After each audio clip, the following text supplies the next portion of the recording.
రీసెంట్‌గా బల్కంపేటకు సంబంధించి జోగినుల మీద ఒక దాడి జరిగింది. పోలీసులు మమ్మల్ని దాడి చేశారని చెప్పేసి వాళ్ళు ఇవాళ సోమాజిగూడ ప్రెస్ క్లబ్‌లో ఒక ప్రెస్ కాన్ఫరెన్స్ నిర్వహించారు. వాళ్ళ డిమాండ్స్ ఏంటి అని వాళ్ళని అడిగి తెలుసుకుందాం.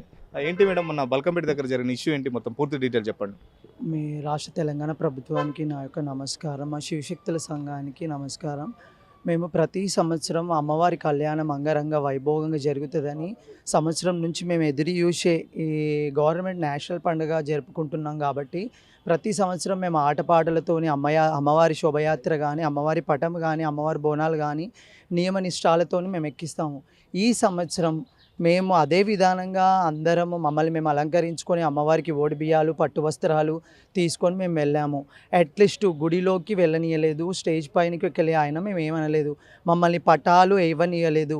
ప్రతి ఏటా 100 బోనాలు జరిగే అమ్మవారికి ఒక 20 బోనాలు కూడా సమర్పించలేదు. అలాంటిది రథోత్సవం శోభయాత్ర అంటే మన లోకాలనే లోకమాత ఆమె. అలాంటి శోభయాత్రకి కూడా 9:30కే బ్యాండ్ మేళాలు, తమల బాజలు అన్నీ క్లోజ్ చేశారు. ప్రతి సంవత్సరం శివశక్తుల గణాదుల వేల సంఖ్యలతోనే అమ్మవారు శోభయాత్ర గుడి లోపలికి వెళ్తుంది సంతోషంగా. మేము బతుకమ్మ ఆడతాము, ఆటపాట ఆడతాము గుడి గోపురం ముందు. మేము అడిగాము అట్లీస్ట్ తమల బాజన్న పెట్టండి సార్ అని అంటే గుడి వాళ్ళని అడిగితే మాకు కూడా మంచిగా అనిపించట్లేదు అమ్మ, పెడతామా అన్నారు. నార్మల్గా ప్రతి ఒక్క అమ్మాయి అబ్బాయి పెళ్ళికే బరాత్ల కోసం 12 గంటల వరకు పర్మిషన్ ఇచ్చే గవర్నమెంటు లోకాన్ని లోకమాతకి 9:30కి బంద్ చేయడానికి కారణం ఏంటి అని మేము అడిగాము. కారణం ఏంటి అని అడిగినందుకు మమ్మల్ని లాఠీ చార్జ్ చేసి ఇష్టం వచ్చిన దెబ్బలు, ఒక జోగిని అని గ్రహించక, ఒక శివశక్తి అని గ్రహించక, ఒక ఆడవారిని గ్రహించక, మగపిల్లల్ని పబ్లిక్ని కుక్కల కన్నా హీనంగా కొట్టారండి. మేము ఎంత బాధపడ్డాము. ఆ బాధ తట్టుకోలేక నేను గవర్నమెంట్ని, సీఎంని బాధపడి తిడితే నాకు పర్సనల్గా కాల్స్ చేసి మీకు బీఆర్ఎస్ సపోర్ట్ ఇచ్చిందా, టీఆర్ఎస్ సపోర్ట్ ఇచ్చిందా? మాకు ఎవరి సపోర్ట్ అవసరం లేదు. ఏ పరిమాణన ఏ గవర్నమెంట్ వచ్చినా ఆ గవర్నమెంట్కి మేము సపోర్ట్ ఇస్తాము. మాకు వాళ్ళు సపోర్ట్ ఇస్తే మేము వాళ్ళకి సపోర్ట్ ఇస్తాం. పోలీసు వాళ్ళు ఎట్లా పడితే అట్లా జులుము ఎందుకండి? అసలు లాఠీచార్జ్ చేయమని వాళ్ళకి ఆర్డర్ ఇచ్చింది ఎవరు? ఇవన్నీ దెబ్బలే మాకు, ఇవన్నీ దెబ్బలే. చూడండి, ఇంతవరకు మమ్మల్ని కొట్టలేదు. మేము చూపియకొని జాగలలో కూడా మాకు దెబ్బలు, మా శివశక్తులకు నెత్తులు వలిగాయి. ఎట్లా పడితే అట్లా మా దగ్గర వీడియో ప్రూఫ్స్ కూడా ఉన్నాయి. మేము అదే దెబ్బలతో రక్తం కారకుండా ఎస్ఆర్ నగర్ పిఎస్కి వెళ్తే పిఎస్ వాళ్ళు ఫస్ట్ అర్ధగంట సేపు మమ్మల్ని కూర్చోబెట్టారు, పట్టించుకోలేదు. తర్వాత మేము కొట్లాడితే ఎఫ్ఐఆర్ కేసు రాసుకొని ఇవాళకి వారం అయిపోతున్నా ఎలాంటి కాల్ లేదు. రక్తాలు కారుతుంటే ఒక ఫస్ట్ ఎయిడ్, ఒక ట్రీట్మెంట్ చేయించుకోండి ఒకటి అని లేదు. ఎందుకండి? ఇదేం గవర్నమెంట్? మీరు ఒక తాళ్ళు కట్టి సీఎంకి, పిఎంకి, ఎమ్మెల్యేలకు ప్రొటెక్షన్ ఇచ్చి స్టేజ్ల పైనకి ఎక్కిస్తుర్రు. ముందు మేము, మా గుడి, మా దేవత, మా శివశక్తుల జోగినుల దేవత మీ దేవత కాదు. మీరు ఏంటి పబ్లిక్తో మీరు పబ్లిక్ పైసా వల్ల మీరు డెవలప్మెంట్స్ చేసుకుంటా ఇవన్నీ చేస్తున్నారు. ప్రతి సంవత్సరం అమ్మవారి రథోత్సవము అలంకరణ మంచి మంచి పూలతో లైటింగ్తో, ఈ సంవత్సరం అమ్మవారి రథోత్సవం అలంకరణ ఉట్టి బంతి పువ్వులు కట్టి తీసుకొని వచ్చారు.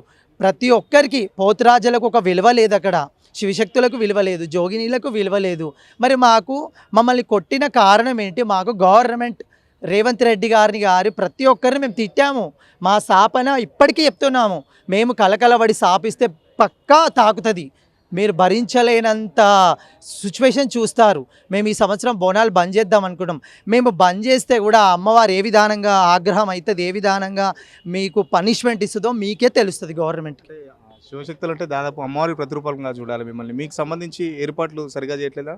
అంటే ఏర్పాట్లకు సంబంధించి ముందే మీటింగ్ పెడతారు, ఆ మీటింగ్ మిమ్మల్ని పిలవలేదా? మరి ప్రతి సంవత్సరము ఏర్పాటు మీటింగ్ పెడతారు, మరి ఆ మీటింగ్ మాకు ఇంటిమేషన్ రాలేదు. లాస్ట్ ఇయర్ తలసాని శ్రీనివాస్ యాదవ్ గారు వీళ్ళు మాకు ఒక మీటింగ్ ఇచ్చారు. ఆ మీటింగ్లో మాకు ఐడి కార్డ్స్ ఇచ్చారు. మేము ఐడి కార్డ్ త్రూగా వెళ్ళాము. సికింద్రాబాద్లో వేల సంఖ్యల పబ్లిక్లో కూడా ప్రతి ఒక్క పోలీస్ క్యూ లైన్ ఇచ్చి మమ్మల్ని వదిలేము. మాకు చాలా హ్యాపీ అనిపించింది. లాస్ట్ ఇయర్ గవర్నమెంట్ మాకు సపోర్ట్ ఇచ్చిండ్రు, మేము గవర్నమెంట్కి సపోర్ట్ ఇచ్చినాము. కానీ ఈ సంవత్సరం బల్కంపేట జాతర కాదండి. అసలు అమ్మవారు మెచ్చని కళ్యాణం. మీరు ఒక పబ్లిక్ని కూడా అడిగి చూడండి, ప్రతి ఒక్క పబ్లిక్ హ్యాపీనెస్ ఉందా బల్కంపేటలో? అసలు అమ్మవారిని తీసుకొచ్చినరా, పంపించేసిరా, ఒక హ్యాపీనెస్ లేదు, ఒక కడకాంతి లేదు. ఒకటి పక్కన ఘనంగా ఏర్పాట్లు చేసిన అంటున్నారు, మీరేమో అసలు ఏర్పాట్లు బాగాలేమంటారు. ప్రభుత్వం 2-3 రోజుల కింద ఆ మీటింగ్ పెట్టి దేవాదాయ శాఖ కొండా సురేఖ కానీ, పొన్నం ప్రభాకర్ కానీ, మేయర్ కానీ వీళ్ళందరూ పెట్టారు కదా మీటింగ్ సంబంధించి.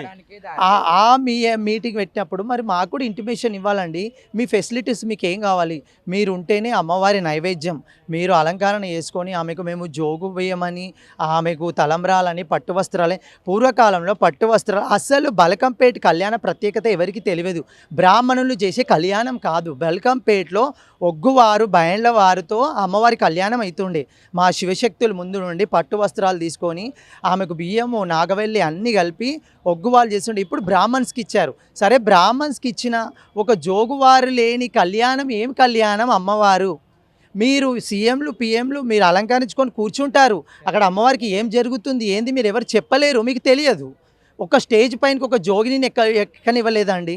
మమ్మల్ని చుట్టూ దింపారు. మమ్మల్ని కళ్యాణంకి అందరూ ఉంటాయి. పబ్లిక్ టాక్ మాకు చెప్పిన టాక్ 2500 రూపాయలు తీసుకుని దర్శనం ఇస్తా అని పబ్లిక్ గవర్నమెంట్. మరి ఆ దర్శనం కూడా ఎందుకు ఇవ్వలేదు? దర్శనం ఎందుకు ఇవ్వలేదు? ఇంకొకటి అండి, ఎండోప్మెంట్కి చెందిన ప్రతి టెంపుల్, గవర్నమెంట్కి చెందిన ప్రతి టెంపుల్ పబ్లిక్కి దూరం అవుతాడు దేవుడు. పబ్లిక్కి కానీ మా జోగువారికి శివశక్తులకు కానీ దేవుడు దూరం అయిపోతాడు. ఎండోప్మెంట్కి ఇచ్చిన దేవుడు ఖచ్చితంగా పబ్లిక్కి శివశక్తులకు దూరం అయిపోతాడు. మాకు తెలిసింది, మేము దాన్ని వినిస్తున్నాం. ఇప్పటికైనా మీరు ఇప్పుడు రానున్న సికింద్రాబాద్ బోనాలు భారీ ఎత్తున జరుగుతుంది. మేము ప్రతి ఒక్కరము నియమనిష్టాలతో బోనాలు ఎత్తుకొని వెళ్తున్నాం. మేము ఇప్పుడు చెయ్యొద్దు అని అనుకుంటున్నాం. ఎందుకంటే మాకు భయం వేస్తుందండి. ఇక్కడే ఈ సిచ్యువేషన్, అక్కడ ఇంకెంతమందిని కొడతారో, పోలీసు వాళ్ళు జులుం చేసి చంపేస్తారో. రౌడీజం, గవర్నమెంట్ రౌడీజం చేసింది ఈ సంవత్సరం. మా దగ్గర ప్రతి ఒక్క ప్రూఫ్ ఉందండి. మీరు కొట్టే విధానం ఏంది, మీరు పిలిచే విధానం, ప్రతి ఒక్క ప్రూఫ్ మా దగ్గర ఉంది. మంత్రికి దర్శనం జరగలేదని చెప్తున్నారు. మంత్రి కూడా ఆ రోజు పొన్నం ప్రభాకర్ గారిని, మేయర్ కూడా క్యూ లైన్లో పడిపోవడం. బయట కూర్చున్నారు కదా, ఆయనకు చాలాసేపు కూర్చొని ఏర్పాట్లు సరిగ్గా లేవని చెప్పి మళ్ళీ తర్వాత వాళ్ళు ఏమనుకున్నారు, మన గవర్నమెంట్ మనం విమర్శించడం మంచిగా ఉండదు అనుకొని నేను అలా చేయలేదు, ఏర్పాట్ల కోసం అలా కూర్చున్నానని చెప్పి ఇది చేయడం జరిగింది. కానీ బల్కంపేటలో జరిగిన ఇష్యూ అయితే చాలా ఘోరంగా ఉంది. అక్కడ జరిగిన లాఠీ చార్జ్లు కానీ ఏమి కానీ ఏంటంటే మా దాంట్లో మేము ఇలా దేవుడికి అంకితమైందంటే కొంతమంది ఫ్యామిలీ యాక్సెప్టెన్స్ ఉంటారు, యాక్సెప్టెన్స్ లేని వాళ్ళు కూడా ఉంటారు. అలా జరగడంలో ఇప్పుడిప్పుడే ఫ్యామిలీకి దగ్గరయ్యే వాళ్ళు ఉంటారు. ఈ దగ్గరయ్యే కోణంలో ఇలా లాఠీ చార్జ్లు ఇవన్నీ చేస్తే మా పేరెంట్స్ కూడా భయపడతారు. మా పిల్లల్ని ఏం చేస్తారో ఏమో అని. మమ్మల్ని ఏ జాతరకు రానియకుండా, ఎక్కడికి రానియకుండా మేము ఇంట్లోనే ఉంటే అప్పుడు జాతరలు ఏం జరుగుతాయి, బోనాలు ఏం జరుగుతాయి, ఏమేమి జరుగుతాయి? డిస్టర్బ్ చేస్తారా బల్కంపేట జాతరకు సంబంధించి? మీ మీద లాఠీ చార్జ్ చేసేంత అవసరం ఎందుకు వచ్చింది పోలీసులకు? చేయడం అంటే అది ఎటువంటి సన్నాయి మేళం కానీ, ఒక డప్పులు కానీ, ఒక వాద్యాలు కానీ ఏమీ లేవు అని మేము అమ్మవారి రథం ముంగల నిలబడ్డాము. ఆ అమ్మవారి రథం అక్కడ దూరంగా ఉన్నప్పటి నుంచి మేము అమ్మవారి రథం దగ్గరికి మేము నిలబడ్డ దగ్గరికి అమ్మవారి రథం వచ్చింది. ఆ వచ్చిన టైంలో వాళ్ళు ఏమన్నారంటే పెడతాము అన్నారు. అంతసేపు ఒక వితిన్ 5 సెకండ్స్లో ఒక పబ్లిక్ని కానీ, ఒక లేడీస్ని కానీ, ఒక జోగినీస్, ఒక ట్రాన్స్జెండర్, ప్రతి ఒక్కరి మీద ట్రాన్స్జెండర్ పడేసి మరి కొట్టి తొక్కడము, అదేంటో గలీజ్ మాటలు, దురభ్యకరంగా ప్రవర్తించడం, ఇవన్నీ చేయడం కాదు. మాకైతే నచ్చలేదండి ఈసారి జాతర. అందుకోసమనే మాకు మీడియం గల మాట్లాడాలన్నా కూడా భయం అవుతుంది. ఎందుకంటే మళ్ళీ తీసుకొని మళ్ళీ మాకు ఏమైనా టార్గెట్ చేస్తారో, ఏమైనా యాక్షన్ తీసుకుంటారేమని భయంగా ఉంది. ఎస్ఆర్ఆర్ పోలీస్ స్టేషన్కి పోయి పిటిషన్ ఇచ్చిన, మా నెంబర్లు ఇచ్చిన, మా పేర్లు ఇచ్చిన, ఇంతవరకు ఒక కాల్ రాలేదు, ఏం రాలేదు. బల్కంపేటలో దాడి జరిగిన వారి దాంట్లో ఇంకొక శివశక్తి కూడా ఉన్నారు. ఆ రోజు ఏం జరిగింది అంటే ఏమన్నారు? అంటే మేము అమ్మవారికి డప్పులు ఇవన్నీ ఎక్కడున్నాయండి, తీసారైంది సైలెంట్గా వస్తుంది, ఎప్పుడు ప్రతిసారి ఉత్సవాలతో మంచి ఆటపాటలతో వస్తుంది కదా అని అడిగాము. దాంతో పోలీసు వాళ్ళు మాకు తెలియదండి అని చెప్పేసి అన్నారు. గుడి ఎండోమెంట్ని అడగమంటే సరే అని గుడి వాళ్ళని అడిగాము. అడిగితే పోలీసులు లాఠీ చార్జ్ చేసేంత అక్కడ ఏం జరిగింది? అంతగానో వాళ్ళకి మీకు అంత ఎందుకు జరిగింది అసలు? వాగ్దానం ఏం లేదంటే మేము అసలు ఎక్కడ ఏంది అసలు ఎందుకు ఇట్లా చేస్తున్నారు అది అని చెప్పేసి, ఈ గవర్నమెంట్ ఏంది ఇలా చేస్తుంది, పాత గవర్నమెంట్ ఎంత మంచి చేసింది, ఈ గవర్నమెంట్ ఎందుకు ఇలా చేస్తుంది అని చెప్పేసి మేము అన్నందుకు పోలీసు వాళ్ళు లాఠీ చార్జ్ చేశారు. అంటే అడగడం కూడా ఒక తప్పేనా అని మేము అడిగేసరికి ఇట్లా మేము అడగడం ఒక తప్పేనా అండి అంటే, అసలు మీరు ఏంది అడిగేది అని చెప్పేసి లాఠీ చార్జ్ చేశారు. అంటే మీ వెనకాల ఏదో బీఆర్ఎస్ వాళ్ళు ఉన్నారు కానీ నడిపిస్తారని చెప్పేసి కూడా కాంగ్రెస్ వాళ్ళు అంటున్నారు. నిజమేనా అది? అవును, అదండి కరెక్ట్ అండి. మా ఇంటి దగ్గర మా గల్లీలో కూడా అడుగుతున్నారు, మీ వెనక టీఆర్ఎస్ వాళ్ళు ఉండి బీఆర్ఎస్ వాళ్ళు ఉండి చేపిస్తున్నారా ఇవన్నీ అని. మా వెనక ఎవరు లేరండి, మా స్వతహాగా మేము చేస్తున్నాము. మా పోరాటం మేము పోరాటం అంతే. మాకు అనిపించింది మేము అడిగాం. ఎవరో ఏ పార్టీ వాళ్ళు మాకు ఏం పెడుతున్నారండి అడగడానికి, వాళ్ళని సపోర్ట్గా మేము మాట్లాడడానికి. ఏ పార్టీ వాళ్ళు మా మనసులో కలిగింది మేము అడిగాము. అది తప్పు అని అనుకొని వాళ్ళు లాఠీ చార్జ్ చేయడం అది తప్పు. మాకు బాధ అనిపించింది. దీంట్లో కూడా రాజకీయాలు ఎందుకు తీసుకొస్తారు? మీకు జరిగిన అన్యాయం సంబంధించి అక్కడ మీరు ఫైట్ చేసారు, అయిపోయింది. మళ్ళీ దీంట్లో రాజకీయ పార్టీలు ఎందుకు వస్తున్నాయి అసలు? రాజకీయ పార్టీ నడుస్తుంది కాబట్టి రాజకీయాలు తీసుకొస్తున్నారు. నడుస్తుంది రాజకీయం బయట, దాదాపు గుడిలో కానీ ఎక్కడైనా సరే రాజకీయం నడుస్తుంది కాబట్టి రాజకీయం పార్టీ తీసుకొస్తున్నారు దీంట్లోకి. అసలు రాజకీయంలో మంత్రి కరెక్ట్, మెయిన్ రాజు అనేది కరెక్ట్గా ఉంటే ఈ రాజకీయం అనేది బయటకి ఇది రాదు కదా. రాజే కరెక్ట్ లేడు, రాజాన్ని ఏం మారుస్తాడు ఇంకా. ఓవరాల్గా ఎట్లున్నాయంటారు ఈసారి ఏర్పాట్లు ఎట్లా ఉన్నాయి? అసలు ఏర్పాట్లు చెప్పాలంటే ఏ విధంగా ఉండగా అసలు ఏ విధంగా నచ్చలేదు. ఫస్ట్ ఆఫ్ ఆల్ మాకనే కాదు, ఒక లేడీస్కి కానీ నేను చూస్తాను, ఒక ముసలి ఆవిడ గోల్కొండలో మెట్లెక్కి దిగుతుంది, అమ్మ తొందరతో దిగు అని చెప్పేసి ఒక పోలీసు ఇట్లా నెట్టేసింది పాపం, కింద పడిపోయి మొక్కలు చెక్కపోయింది. నాకు పాపం అనిపిస్తుంది, నేను చూస్తున్నా నాకు నెట్టేసి వాడు పాపం అనిపించదా? పాపం తల్లి ఒక చిన్న పాప అయితే నా వయసు అయితే తట్టుకోగలదు. ఒక ముసలి ఆవిడ ఆమె అన్ని మెట్లు ఎక్కి దిగుతున్నప్పుడు ఆమెను కొంచెం కేర్ తీసుకోవాలి కదా. పోలీసు వాళ్ళు చేసేవాళ్ళు నాకు నచ్చలేదు. ఇంకా పోలీసు వాళ్ళు గోల్కొండ చాలా మిస్బిహేవ్గా మాట్లాడారు. నాకు ఆ మిస్బిహేవ్ నేను కూడా మాట్లాడగలుగుతా, నాకు కూడా వచ్చు. బట్ ఏంటంటే పోలీస్ అని అవుతారు, నేను రెస్పెక్ట్ ఇచ్చాను, ఆ రెస్పెక్ట్ వాళ్ళు తీసుకోవట్లేదు. ఇంకా ఇచ్చే రెస్పెక్ట్ వరకు ఇస్తాము, ఇంకా వాళ్ళ అద్దులు దాటితే మేము కూడా దాటాల్సి వస్తుంది. మనతో పాటు జోగిని అనురాధ ఉన్నారు. వాళ్ళు కొన్ని డిమాండ్స్ చెప్తున్నారు గవర్నమెంట్కి సంబంధించి. ఆ డిమాండ్స్ ఏంటో వాళ్ళని అడిగి తెలుసుకుందాం. చెప్పండి మేడం, మీ డిమాండ్స్ ఏంటి? నమస్తే అండి. మాకంటూ ప్రత్యేక క్యూ లైన్లు కావాలి, మాకంటూ గుర్తించేటట్టు గుర్తింపు కార్డు ఒకటి కావాలి. మేము దేవస్థానానికి మేము సంవత్సరం పొడుగుతూ మాకు కావాలంటలేము. ఒక 2 నెలలు ఈ ఆషాఢం శ్రావణమే కావాలి. మేము బోనాలు చేస్తే మేము 10-15 కిలోల బోనాలు ఎత్తుకొని వస్తుంటాం.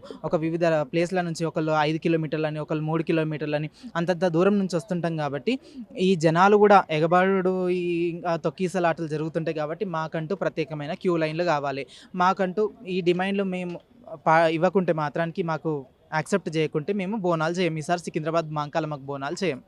అంటే ఎందుకు ప్రతిసారి ఏర్పాట్లు బాగానే ఉంటాయి, ఈసారి మాత్రం ఏర్పాట్లు ఏమని మీరు చెప్తున్నారు? ఎందుకు అట్లా జరిగిందంటారు? ప్రతిసారి అంటే ఇంకా పోయినసారి అయితే తలసాని శ్రీనివాస్ యాదవ్ గారు మాకు ప్రత్యేకమైన క్యూ లైన్లు, డప్పులు కూడా అక్కడ దాకా వెళ్ళనియకపోతుండే. ఈసారి మాత్రం అక్కడ దాకా వెళ్ళనిచ్చారు. ఈసారి మాత్రం ఇంకా మొత్తం ఇంకా ఎట్లా చేస్తారంటే పోలీసుల జులుం అయితే ఎక్కువ ఉందండి. పోలీసులది మా జనాలని సంరక్షించడానికి ఉంటారు అనుకుంటాం, కానీ మమ్మల్ని ఇట్లా శివసత్తులని, జోగిన్లను, మళ్ళీ ట్రాన్స్జెండర్స్ని ఇట్లా కొడతాందుకు ఉంటారని మేము అనుకుంటలేము. అట్లా అంటే మామూలుగా ట్రాన్స్జెండర్స్ అంటే ఒకటి ఉంటుంది కదా, ఇప్పుడు డిస్టర్బ్ చేస్తారు అని చెప్పేసి, ఆ డిస్టర్బెన్స్ ఏమన్నా మీరు అక్కడ ప్రోగ్రాంలు ఏమైనా చేసిరా, లేకపోతే పోలీసులు మీ మీద లాఠీ చార్జ్ చేసేంతగా ఏం జరిగింది అసలు? అది అయితే మేము అమ్మవారి రథోత్సవం జరిగేటప్పుడు డప్పు సన్నాయి మేళం ఎక్కడ ఉందండి, అమ్మవారిని అట్లా తీసుకొస్తున్నారు, ఉట్టిగానే తీసుకొస్తున్నారు అనేసి అడిగితే, ప్రశ్నిస్తే అక్కడ ఇక మేము వాళ్ళ ఇష్టరాజ్యం అన్నట్టు వాళ్ళు వీళ్ళని శివసత్తులను అందరినీ కొట్టడం జరిగిందనమాట. జోగిన్లను, శివసత్తులను కొంతమంది ఉన్నారు అక్కడ ఆ ప్రాంతంలో, వాళ్ళని కొట్టడం జరిగింది. అయితే మేము ఎందుకు అడిగినామంటే, మేము అమ్మవారి సేవకులం, అమ్మవారి రక్షకులము, మేము అమ్మవారు అడిగిపించింది మమ్మల్ని అనుకుంటున్నాం మేమైతే. ఎందుకంటే ప్రతి సంవత్సరము రథ శోభయాత్ర ఏంటంటే, అమ్మవారి గుడి నుంచి బయలుదేరినప్పటి నుంచి మళ్ళీ అమ్మవారి రథం గుడి దాకా వచ్చేదాకా డప్పు సన్నాయి మేళాలతోటి, జోగిన్ల ఆటపాటలతోటి ఇది జరుగుతుంటుంది అనమాట. ఈసారి 9 గంటలకే బంద్ చేసిర్రు అనమాట. 9 గంటలకు మేము అడిగింది ఏంటంటే, 11, 12, 1, 2 గంటల దాకా మనం ఉట్టిగా పెళ్ళిళ్ళు చేసుకుంటే బరాతులే 2 గంటల దాకా పర్మిషన్ తీసుకొని చేసుకుంటాము. అమ్మవారు దివ్యమంగళ స్వరూపిణి, అమ్మవారు కలియుగం కోసం కన్నతల్లి, అమ్మవారి కోసం ఇంత కూడా ఇట్లా చేస్తలేరు ఎందుకు అనేసి మేము ప్రశ్నించాం అన్నమాట. ముందుగా యావ శివశక్తులకు శరణార్థి, తెలంగాణ ప్రజలకు శరణార్థి. సో మొన్న బలకంపేట అమ్మవారి కళ్యాణం తర్వాత రోజు రథోత్సవం అయింది. సో ఆ రోజు ఏమైందంటే ఒక చిన్న గొడవ అయింది. అక్కడ నేను కూడా లేని గొడవలో మా శివశక్తులందరినీ కొట్టడం జరిగింది, జోగిని కూడా కొట్టడం జరిగింది. కొట్టినప్పుడు వాళ్ళు ఏం చేసిరంటే, నెక్స్ట్ డే రోజు వచ్చేసి మేము ఒక యూట్యూబ్ ఛానల్లో మాట్లాడినాం. ఏమని మాట్లాడినాం, మాకు ఇట్లా అవుతుందని చెప్పేసి, కేసీఆర్ జిందాబాద్ అని చెప్పేసి మాట్లాడి, మాకు ప్రభుత్వం నచ్చలే అని చెప్పి మాట్లాడినందుకు మమ్మల్ని దృష్టిలో పెట్టుకొని, ప్రభుత్వం వాళ్ళు పెట్టుకోరో తెలియదు, పోలీసు వాళ్ళు పెట్టుకోరో తెలియదు, దృష్టిలో పెట్టుకొని ఏం చేశారంటే, గోల్కొండ బోనాలు మొన్న సండే రోజు వెళ్తే మేము రాగా నన్ను చూసి చాలామంది గుర్తుపట్టారు. మీరు మొన్న వీడియో తీసిరు కదండి కన్నముద్రాజు అంటే, అవునండి వీడియో తీసినామనంటే, రిసీవింగ్ బాగానే చేసుకున్నారు, లోపలికి సామాన్లకి ఇట్లా మంచిగానే పంపించారు. నేను బోనం చేసేసిన, అయిపోయింది. పైనకి అమ్మవారికి వెళ్ళి గడ్డం బోనం అన్నీ ఎక్కించేసి కిందికి వచ్చిన. నేను వస్తున్నప్పుడు మా శిష్యులు నా ఎదురుగా బోనాలు తీసుకొని వస్తున్నారు. వాళ్ళకి క్రౌడ్ ఎక్కువ ఉందని చెప్పేసి నేనేం చేసిన, వాళ్ళకి చుట్టుపక్కల సెక్యూరిటీ లెక్క ఒక ఈరగలు పట్టుకొని జనాల్ని పుష్ చేసుకుంటూ, ఆగండి అమ్మ బోనాలు పోతున్నాయని చెప్పి వాళ్ళని రిక్వెస్ట్ చేసుకుంటూ ఉన్నా. సరే అని చెప్పేసి రిక్వెస్ట్ చేస్తుంటే, వెనకాల నేనున్న, మధ్యలో బోనాలు ఉన్నాయి. ముందు మీడియా మిత్రులు, యూట్యూబ్ సోదరులు అందరూ, మా శిష్యులు కూడా వీడియోలు తీస్తుర్రు. అయితే పుట్ట దగ్గర రాగానే ఏమైందంటే, తోపిస్తున్నట్టు ఎక్కువైంది, అందరు తోసుకున్నారు అనమాట. అయితే దాంట్లో మా శిష్యుడు తెలియక వీడియో పట్టుకొని వెనక్కి ఇట్లా పోతే వెనకాల పోలీస్ ఆయన చూసుకొని పుష్ చేసిండు. నన్ను పుష్ చేస్తావా అని చెప్పేసి నా శిష్యుని కొట్టడం జరిగింది, నెత్తి మీద కింద కాళ్ళకి కొట్టడం జరిగింది. దానికి వెనకాల నుంచి నేను చూసి ఉరుక్కుంటూ ముందుకెళ్ళి ఈరగలుగుతాం, సార్ ఆగండి సార్ అన్నాను. మమ్మల్ని ఆగమంటావా అని చెప్పి నన్ను ఇష్టం వచ్చినట్టు కొట్టిర్రండి. ఇగో వీడియో కూడా మీకు చూపిస్తాను, మీకు ఇగోండి ఇక్కడ దెబ్బలు కూడా చూపిస్తా, వీడియో కూడా మీకు అక్కడ ఉంది, కావాలని చూపిస్తా. ఇగోండి ఇది ఇగో ఇక్కడ గీరారు, ఇగో ఇక్కడ ఉంది. ఎందుకంటే కావాలనే పోలీసులు మిమ్మల్ని టార్గెట్ చేసిరా ఎందుకు చూసి గుర్తుపట్టి? ఇక్కడ కూడా ఇప్పుడు దెబ్బ కనిపిస్తుంది, ఇక్కడ కూడా కొట్టారు, కింద ఇక్కడ కూడా కొట్టారు, తీయనికి లేదా కొట్టి. అంటే మేము బలకంపేటలో ఎట్లా మాట్లాడామో ఆ వీడియో గుర్తుపెట్టుకొని వైరల్ అయింది కాబట్టి దాని దిక్కెళ్ళి మాత్రమే ఇట్లా చేసిరండి. అంటే మీ వెనకాల ఎవరు బీఆర్ఎస్ నాయకులు ఉండి కూడా నడిపిస్తున్నారని చెప్పేసి కాంగ్రెస్ వాళ్ళు అంటారు కదా. ఇప్పటిదాకా మీరు ఎవరికైనా అడగండి, కావాలంటే మీరు తెలుసుకోండి. మాకు బీఆర్ఎస్ ప్రభుత్వం అంటే ఒక గౌరవం, అభిమానం ఒక మాత్రమే. అంతకుముందు నేను చిన్నప్పుడు నేను కాంగ్రెస్లో మస్తు తిరిగిన. ముసాపేట్లో మా పెద్దమ్మ కాంగ్రెస్ మహిళా అధ్యక్షురాలు, ఇప్పటికి కూడా జనతానగర్లో స్వరూప గౌడ్ అని ఉంటారు, ఆమె కూడా కాంగ్రెస్ అధ్యక్షురాలు. నేను కాంగ్రెస్లో తిరిగినోడిని, కాంగ్రెస్ మాకు తెలిసిన పార్టీలు తిరిగినోడిని. రాజకీయాలు లేవండి దీంట్లో. నేనేందంటే ఆ ప్రభుత్వంలో మాకు మంచి జరిగింది కాబట్టి ఆ ప్రభుత్వం గురించి మేము మాట్లాడినాం. మీరు మంచి చేయండి, ఇప్పుడు సికింద్రాబాద్కి మీ గురించి మేము మాట్లాడతాం. మాకు రేవంత్ రెడ్డి గారు తెలంగాణ వచ్చిన మా రేవంత్ రెడ్డి గారు కాంగ్రెస్ ప్రభుత్వం మంచిగా చేసిరని మేము చెప్పిన స్పందించారని చెప్పి మేము మాట్లాడతాం. కాంగ్రెస్ ప్రభుత్వం మంచి చేసిన మాట్లాడతాం. మా వెనకాల ఏ ప్రభుత్వం వాళ్ళు ఎవరు లేరండి. మేము మీ లెక్క మేము ఎటు వంపుంటే అటు నీళ్ళు పోయినట్టు మేము పోము. మేము ఒకటే మాట మీద దేవుడి మీద ఎట్లుంటామో ఒకటే మాట మీద మేము ఉంటాం. మీ లెక్క ఎటు వంపుంటే అటు వెళ్ళిపోము, ఎటు పైసలు ఇస్తే అటు పోము. మాకు అవసరం కూడా లేదు. మేము కోరేదంతా ఒక్కటే, మాకు ఎవరైతే శివశక్తులు ఉన్నారో ఒక 1000 మందినో ఒక 500 మందినో పెద్దవాళ్ళని గుర్తించి ఒక పాసులు అన్నవి ఎలో చేయాలండి. మాకు ఒక ప్రత్యేక లైను, వీఐపీకి ఒక లైను, వీవీఐపీకి ఒక లైన్, 2 లైన్లు పెడతారు కదా, దాంట్లో ఒక చిన్న లైను, ఒక మనిషి వెళ్ళే సందు చాలు మాకు. మీరు తీసుకొచ్చే బోనం మొత్తం ఎంత బరువు ఉంటుంది? అంత పెద్ద పెద్ద బోనాలు తీసుకొస్తారు కదా, ఎంత బరువు ఉంటుంది? మీరు ఎంతసేపు ఆ బోనాన్ని క్యారీ చేస్తూ ఉంటారు? నేను తీసుకొచ్చే బోనం 2 అంతరాల బోనం అయితే 10 కిలోలు ఉంటుందండి, 3 అంతరాల బోనం అయితే 15 కిలోల వెయిట్ ఉంటుంది. అది ఎత్తుకొని 2-3 అవర్స్ మేము కంటిన్యూస్గా ఒక వాటర్ కూడా దాక్కుండా అమ్మవారి మీద ఉంటారు కాబట్టి అమ్మవారిని మీదకి ఆవాహన చేసుకొని ఇంత కష్టపడి 3 అవర్స్ మీరు ఎవరు నీళ్ళు దాక్కుండా ఉండగలుగుతారా? అంత అమ్మవారి నృత్యం చేసుకొని అమ్మవారు మాకు శక్తి ఇస్తారు కాబట్టి, అమ్మవారి దయ మా మీద ఉంటుంది కాబట్టి ఆ శక్తితో మేము ముందుకు వెళ్తామండి. అమ్మవారు దీంతో ఉపవాసం పొద్దున్న నుంచి మేము ముందు రోజు నైట్ నుంచే మేము అన్నం నీళ్ళు పానీయాలు మానేస్తామండి. 2 ఫ్రూట్స్ కానీ ఒక 2 ఇడ్లీలు కానీ తినే ఉంటాం. పొద్దున కూడా కడుపులో అమ్మవారు బోనం ఎక్కించిందాక మేము ఏం తినకుండా ఉంటామండి. అది పొద్దున 10 కానీ మధ్యాహ్నం 1 కానీ నైట్స్ ఈవినింగ్ 4 కానీ మేము ఉపవాసంతోనే బోనం ఎక్కిస్తాం. మీరేక మాకు టైం టు టైం ఎవరు అన్నం బెటర్ మేము తినం కూడా, మాకు పెట్టినా కూడా అమ్మవారికి భక్తి శ్రద్ధలతో చేసేది మేము. మమ్మల్ని గుర్తించమని మేము వేడుకుంటున్నాం, కోరుకుంటున్నామండి, అంతే. ప్రభుత్వం ఇప్పటికైనా మమ్మల్ని మా కష్టానికి సంబంధించి మేము తీసుకొచ్చే బోనాలు 10 కిలోలు 15 కిలోలు ఉంటాయి. సో మాకు ప్రత్యేక లైన్లు, మాకు ఐడి కార్డులు ఇస్తే మా కుటుంబ సభ్యులకు సంబంధించి కానీ మేము కొంచెం ప్రత్యేక లైన్లో మేము దర్శనం చేసుకుంటామని చెప్పేసి ఇక్కడ సంబంధించి ఆ శివశక్తులు కోరుతున్న పరిస్థితి. మా వెనకాల ఏ పార్టీ లేదు, మమ్మల్ని ఎవరు ప్రోత్సహించట్లేదు. కేవలం గత ప్రభుత్వం మంచి చేసిందని చెప్పినందుకే మమ్మల్ని పోలీసులు టార్గెట్ చేసి కూడా ఆ గోల్కొండ బోనాలలో కొట్టారని చెప్పేసి ఇక్కడ శివశక్తులు చెప్తున్నారు. కెమెరా పర్సన్ మహేష్తో సురేష్, సిగ్నల్ టీవీ, హైదరాబాద్.